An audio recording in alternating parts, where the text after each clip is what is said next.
ഇത് മാസ് മോട്ടോഴ്സിൽ നിന്നാണ്. ഹീറോൻ്റെ മാസ്റ്റർ വണ്ടി, പഴയ മോഡൽ മാസ്റ്ററാണ്. സ്റ്റാർട്ടിങ് കംപ്ലൈൻ്റ് ആയിട്ട് നമ്മൾ പോയി എടുത്തു നേർന്നതാണ്. സ്റ്റാർട്ടിങ് കംപ്ലൈൻറ്റ് ചെല്ലുമ്പോഴത്തേക്ക് നമ്മൾ കിക്കറടിച്ച് വണ്ടി സ്റ്റാർട്ടായി കിട്ടി. പിന്നെ വണ്ടി ഓടിച്ച് കൊണ്ടുവരുന്നത് ഇത് ചെറിയൊരു മിസ്സിങ് പോലെ കാണിച്ചു, പിന്നീട് അത് പ്രശ്നം കാണിച്ചിട്ടില്ല. പിന്നെ സെൽഫ് പ്രോപ്പറായിട്ട് വർക്കിംഗ് അല്ല. അപ്പോൾ നമ്മൾ ചെക്ക് ചെയ്യുന്ന സമയത്ത് ഈ സെൽഫ് റിലേയുടെ ആണ് കംപ്ലൈൻ്റ് ആയിരുന്നത്.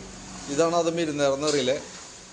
അപ്പോൾ നമ്മളത് മാറ്റിയിട്ട് പുതിയ റിലേ വെച്ചിട്ടുണ്ട്. പുതിയ റിലേ വെച്ച് കഴിഞ്ഞപ്പോൾ സ്റ്റാർട്ടിങ്ങിൻ്റെ കേസൊക്കെ ഓക്കെ ആയിട്ടുണ്ട്. 155 രൂപയാണ് നമുക്ക് പാർട്സിൻ്റെ റേറ്റ് വന്നത് കേട്ടോ. ഇതാണ് നമ്മൾ മാറ്റി വെച്ചേക്കണത്. ഹീറോൻ്റെ ഒറിജിനൽ പാർട്സ് തന്നെ വെച്ചേക്കണത്. ഇത് ഒറിജിനൽ ആണെന്ന് തോന്നുന്നില്ല കാഴ്ചയിൽ കേട്ടോ. അതുകൊണ്ട് ഹീറോൻ്റെയൊക്കെ ആകുമ്പോൾ കറക്റ്റ് അതിൻ്റെ എംബ്ലമൊക്കെ വരാറുണ്ട് സാധാരണ. അപ്പോൾ നിലവിൽ നമ്മൾ സെൽഫ് റിലേ മാറ്റി വണ്ടി സ്റ്റാർട്ടിങ് ആക്കിയിട്ടുണ്ട്. പിന്നെ ബ്രേക്ക് ഡൗൺ ആയിട്ട് വഴിയിൽ പോയി എടുത്തുകൊണ്ടുവന്നതാണ്. അപ്പോൾ അതിൻ്റെ നമുക്കൊരു സർവീസ് ചാർജും വരും. അതാണ് മെയിനായിട്ട് വന്ന വർക്ക് കേട്ടോ. അപ്പോൾ ഞാൻ അതിൻ്റെ ഏകദേശം ഒരു എസ്റ്റിമേറ്റഡ് ഡീറ്റെയിൽസ് വാട്സാപ്പിലേക്ക് ഒന്ന് സെൻഡ് ചെയ്തിട്ടേക്കാം. അപ്പോൾ നോക്കിയിട്ടൊന്ന് റിപ്ലൈ ഇട്ടേരാ. വണ്ടി വർക്ക് കംപ്ലീറ്റ് ആയിട്ടുണ്ട്. എപ്പോഴാണെന്ന് വെച്ചാൽ ഒന്ന് എടുക്കാം നമുക്ക് കേട്ടോ.